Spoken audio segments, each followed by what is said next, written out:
हात लावला. पार्वती आईकडे आले आणि सांगितलं, हे माता, भगवान भोलेनाथ तुमच्यावर प्रेम करतात का? पार्वती आई म्हणाल्या, हो ना.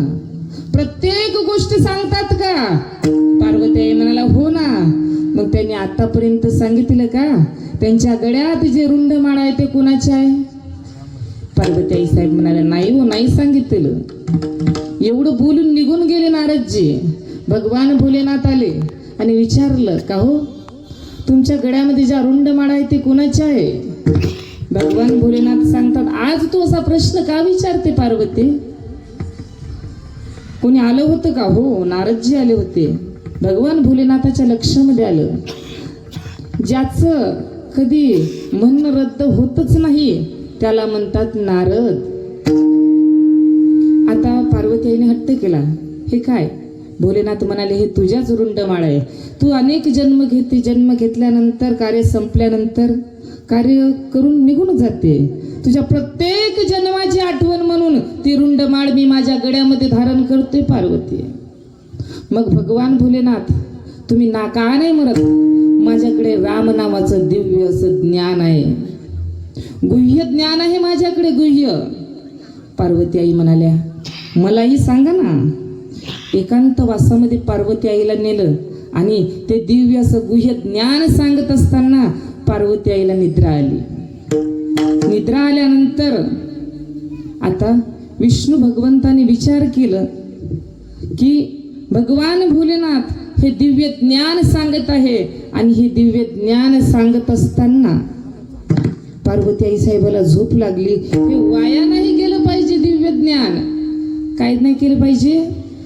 वाया नाही गेलं पाहिजे. म्हणून त्या ठिकाणी मत्स्याच्या रूपाने विष्णूने ते ज्ञान ऐकलं. तेच ज्ञान आज आपल्यापर्यंत गुरु शिष्य गुरु शिष्य गुरु शिष्य परंपरेनं आज आपल्यापर्यंत उतरत आलेलं आहे. आदिनाथ गुरु सकळ सिद्धांचा मच्छिंद्र तयाचा मुख्य शिष्य. या परंपरेने मच्छिंद्राने बोध गोरक्षाशी केला. गोरक्ष वहिला गहनी प्रसे ग्रहणी प्रसादे निवृत्ती दातार ज्ञान देवा सार चोजविले. ते ज्ञान त्या परंपरेने गुरु शिष्य गुरु शिष्य गुरु शिष्य परंपरेने या आपल्यापर्यंत आलं. आणि आपल्यापर्यंत हे ज्ञान आल्यानंतर ज्ञानोबरायांनी काय म्हणतात त्यांना? अनाथाची माय, साधकाचा मायबाप, ज्ञानी यांचे राजे. संत या पृथ्वी तलावर कशासाठी अवतरित होतात? जगाचा उद्धार करण्यासाठी संत महात्मे या पृथ्वी तलावर अवतरित होतात. आणि ज्ञानोबरायांनी या जगाचा विचार करून तेच ज्ञान अभंगाच्या पहिल्या चरणामध्ये सांगितलेलं. राम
जरी 7 दिवसाचे कीर्तन कर, 7 दिवस कीर्तन जरी करत असेल तरी मेन दिवसचं कीर्तन मला भेटलं. ते म्हणजे विनायक चतुर्थी.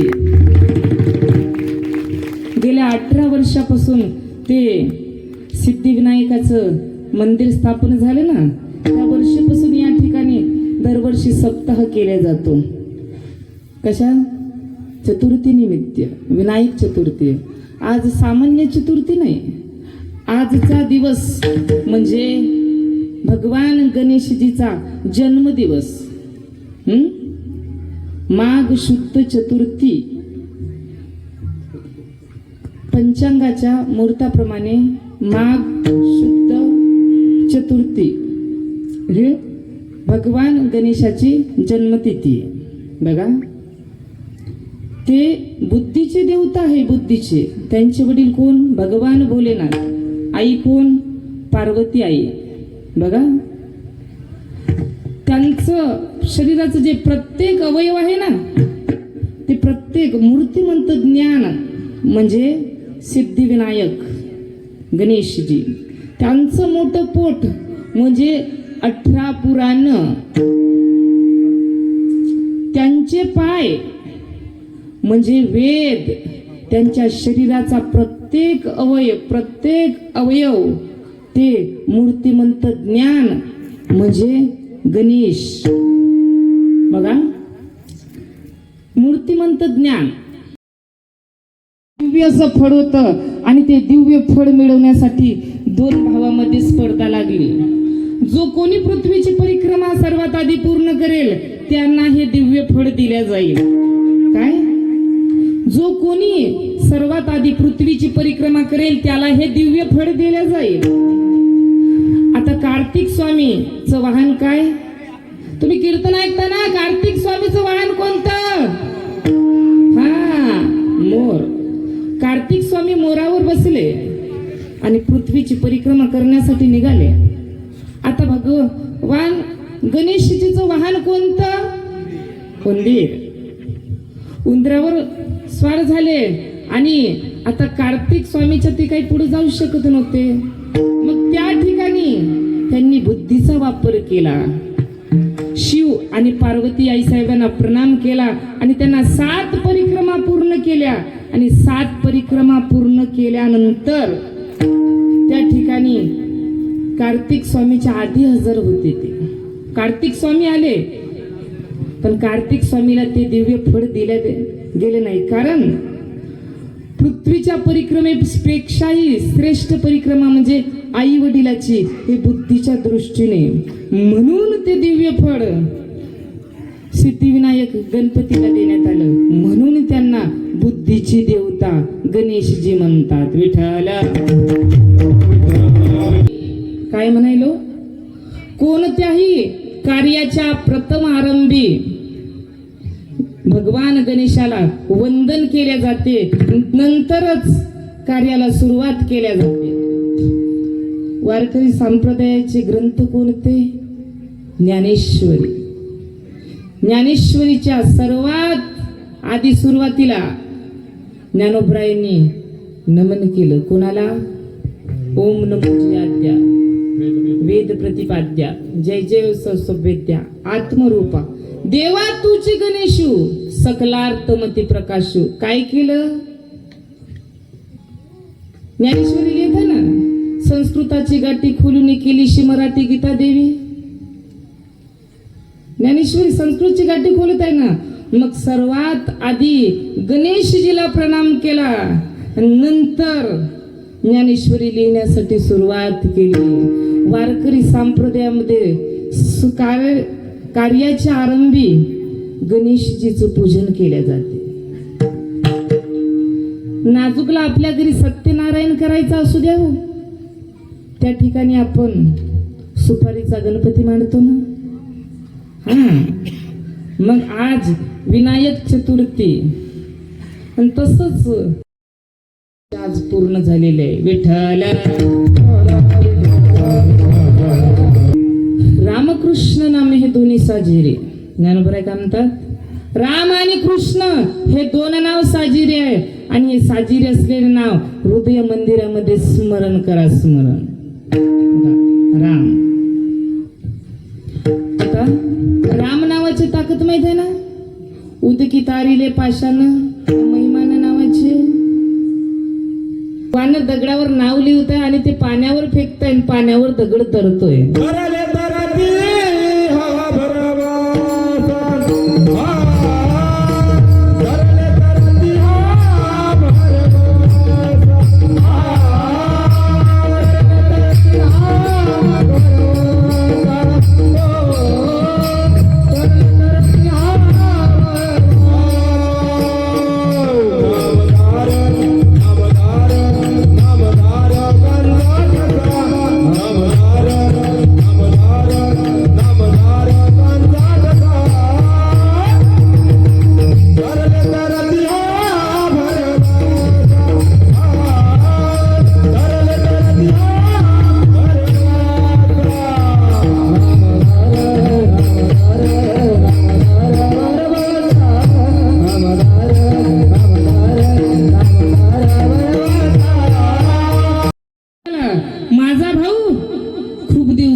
आपल्या पतिराजाला म्हणजे तुकोबरायला सांगितलं, हो ऐका ना, आज माझा भाऊ आपल्या घरी येतोय, तुम्ही आज जाऊ नका ना त्या भंडारा डोंगरावर. काय म्हणाले जिजाबाई, तुम्ही त्या भंडारा डोंगरावर आज जाऊ नका, भजन करायचं ना, आज आपल्याच घरी बसवून भजन करा ना. आज आपल्या घरी पाहुणे येत आहेत, पाहुणे तुमची सोयरे येत आहेत. तुकोबरा म्हणाले, आहा माझे सोयरे कोणते, ते माझे सोयरे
जे त्या भगवंताचं नित्य स्मरण करतात ना, तेच माझे सोयरे.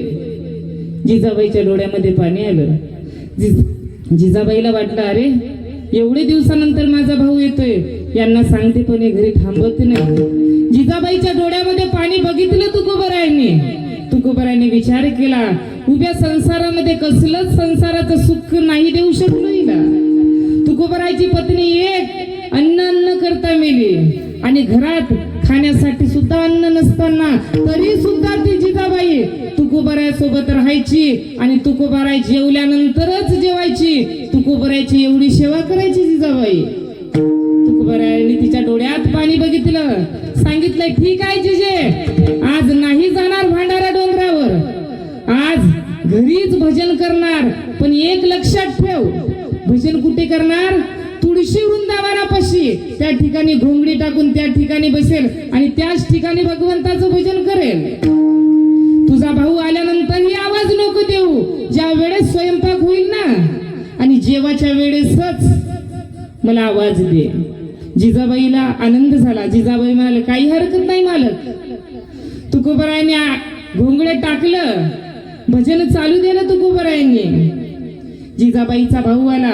जिजाबाईच्या घरात अन्नाचा कण सुद्धा नव्हता. शेजाऱ्या पाजाराकडून उसणं आणलं, कसा तरी स्वयंपाक केला आणि स्वयंपाक केल्यानंतर जिजाबाईचा भाऊ आला आणि 2 ताट वाढल्यानंतर जिजाबाईने तुकोबरायला आवाज दिला, मालक या जेवायला. तुकोबराय बसले. बसल्यानंतर तुकोबरायांनी पात्राला पाणी फिरवलं, भगवंताला जेवायला येण्याची विनंती केली आणि तुकोबराय जेवू लागले. तुकोबराय मस्त आनंदात, आपल्या आनंदात पोटभर जेवत होते आणि जिजाबाईचा भाऊ एक घास उचलायचा, तोंडामध्ये घालायचा, आजूबाजूला बघायचा. दुसरा घास उचलायचा, तोंडामध्ये घालायचा, आजूबाजूला बघायचा.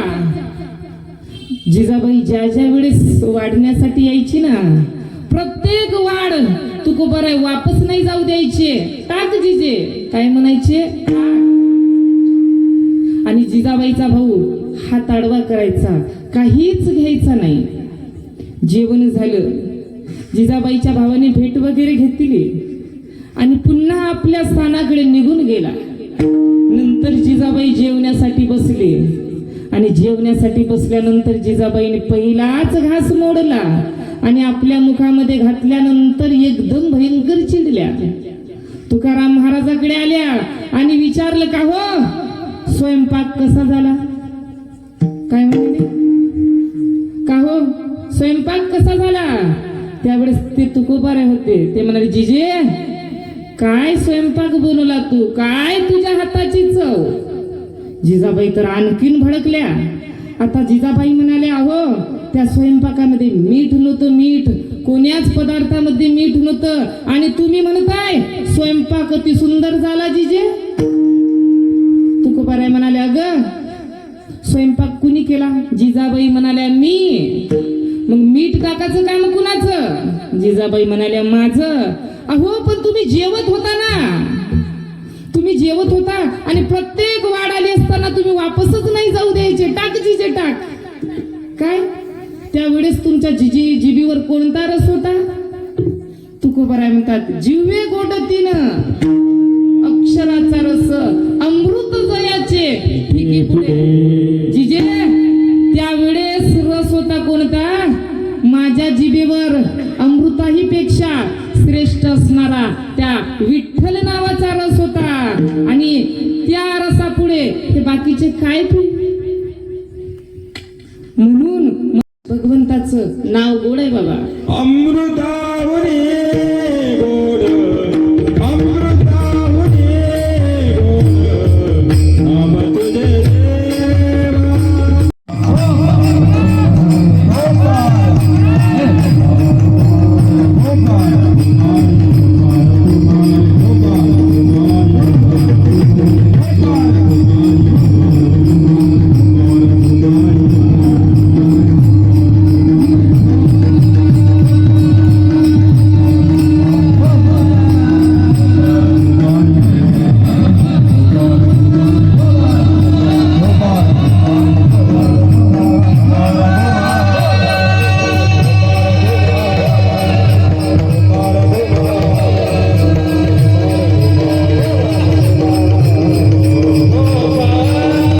एखादा विद्यार्थी असतो, तो विद्यार्थी घरून आळंदीमध्ये जातो. आळंदीमध्ये गेल्यानंतर काय परिस्थिती असते? तो त्या पंचक्रोशीतील लोकांच्या भरवशावर जिवंत असतो, आणि त्याचा विश्वास माऊली ज्ञानोबारायवर असतो. का? आळंदीतल्या पंचक्रोशीतील लोक तन मन धनाने हे धर्मकार्य जे जे करतात ना, त्याच्यामध्ये सहकार्य करत असतात. सहकार्य बघा, जीवनामध्ये घडलेला एक प्रसंग सांगतो. मी जिथे उभे आहे ना, ती नारदाची गादी आहे, आणि या गादीचं हे वैशिष्ट्य आहे बाबा. या गादीवर जरी शब्द खोटे बोललं ना, गौहत्येचं पातक लागते. गौहत्येचं धर्म कार्य करत असताना आळंदीतील पंचक्रोशीतील लोकांचं या धर्म कार्य करण्यासाठी किती योगदान आहे हे सांगतीलच पाहिजे. हे कीर्तनकाराचं आद्य कर्तव्य आहे.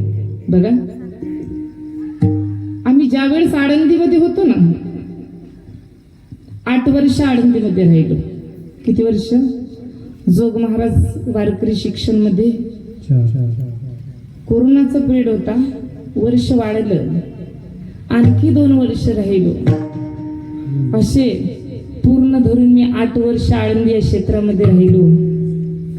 त्या ठिकाणी ज्ञानेश्वरीचं अध्ययन केलं, पंचदशीचं अध्ययन केलं, विचारसागर या ग्रंथाचं अध्ययन केलं, आणि ते अध्ययन करत असताना